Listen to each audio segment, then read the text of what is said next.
여러분 안녕하십니까? 각종 이슈들로 가득했던 2023년이 불과 며칠 남지 않았습니다. 박아나의 생생 리포트. 오늘은 용인특례시의 올 한해 주요 순간들을 10개 주요 뉴스로 간추려봤습니다.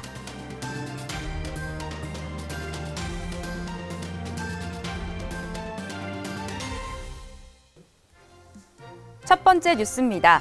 용인특례시는 지난 3월 첨단 시스템 반도체 국가산업단지 후보지 선정 및 7월 반도체 국가첨단 전략산업 특화단지로 최종 선정됐습니다.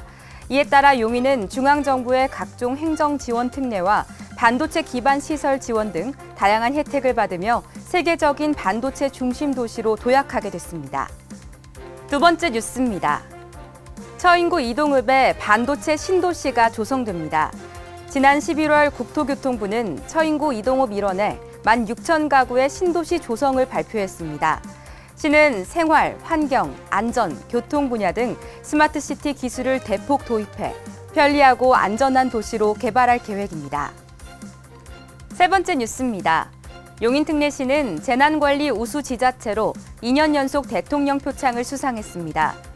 시는 자연재난 대비 실태 점검, 재난상황 관리 대응 체계 유지, 복구 사업 관리 역량에서 높은 평가를 받아 2023년 재난관리 평가에서 우수기관으로 선정되는 쾌거를 이뤘습니다. 네 번째 소식입니다. 용인특례시는 경기도, 수원, 성남, 화성시와 함께 서울 3호선 연장, 경기 남부광역철도 공동사업 추진을 위한 상생협력 협약을 체결했습니다.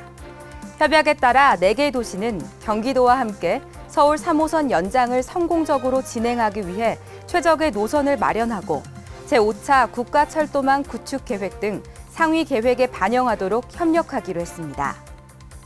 다섯 번째 뉴스입니다. 용인중앙시장 별빛마당 야시장이 지난 9월 처음 개장했습니다. 구도심 침체로 위축된 중앙동 일대가 활성화되며 시민과 관광객 모두가 함께 즐길 수 있는 자리로 마련된 야시장은 시민들의 사랑과 관심을 한몸에 받았습니다. 여섯 번째 뉴스입니다. 민선 8기 용인특례시의 이상희로가 항해 1년 만에 공모 사업을 18배 이상 따내며 기념비적인 성과를 올렸습니다. 이상일 용인특례시장 취임 후 각종 공모 사업에서 869억 원의 예산을 확보하며 민선 7기 비교 같은 기간 대비 공모 사업을 무려 18배 이상 따내는 성과를 기록했습니다. 일곱 번째 뉴스입니다. 시민들의 오랜 수건 사업이었던 지방도 315호선 지하차도 사업 문제가 해결됐습니다.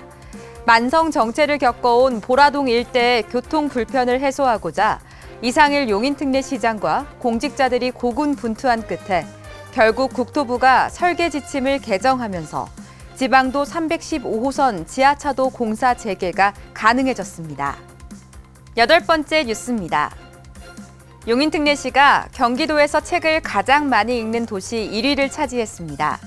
시는 2022년 경기도 공공도서관 통계조사에서 5년 연속 도서 대출 건수가 경기도 내 1위에 올랐다고 밝혔는데요.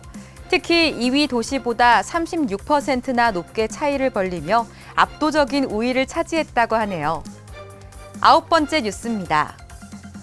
용인 플랫폼시티의 개발 이익금이 인프라를 개선하는 데 전액 재투자됩니다. 용인특례시는 개발 이익금 전액을 사업 구역 내에 재투자한다는 내용을 기본 협약서에 명문화했습니다. 시는 이익금이 플랫폼시티와 구도심 간의 상생 발전을 위한 재원으로 쓰이도록 최선을 다하겠습니다. 열 번째 뉴스입니다.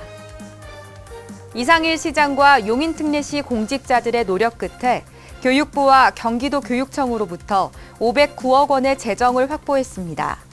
특히 이상일 시장은 학교를 직접 찾아 현장의 목소리를 듣고 교육부와 경기도 교육청에 직접 내용을 설명하며 지원을 이끌어냈습니다. 이 시장은 교육 분야 행정의 최일선에서 용인 교육의 변화의 바람을 일으켰습니다. 올 한해 용인특례시는 대한민국의 주목을 받으며 많은 성장과 발전을 이뤘습니다. 2024년 갑진년 청룡의 해에는 기쁘고 밝은 일들만 있었으면 좋겠습니다.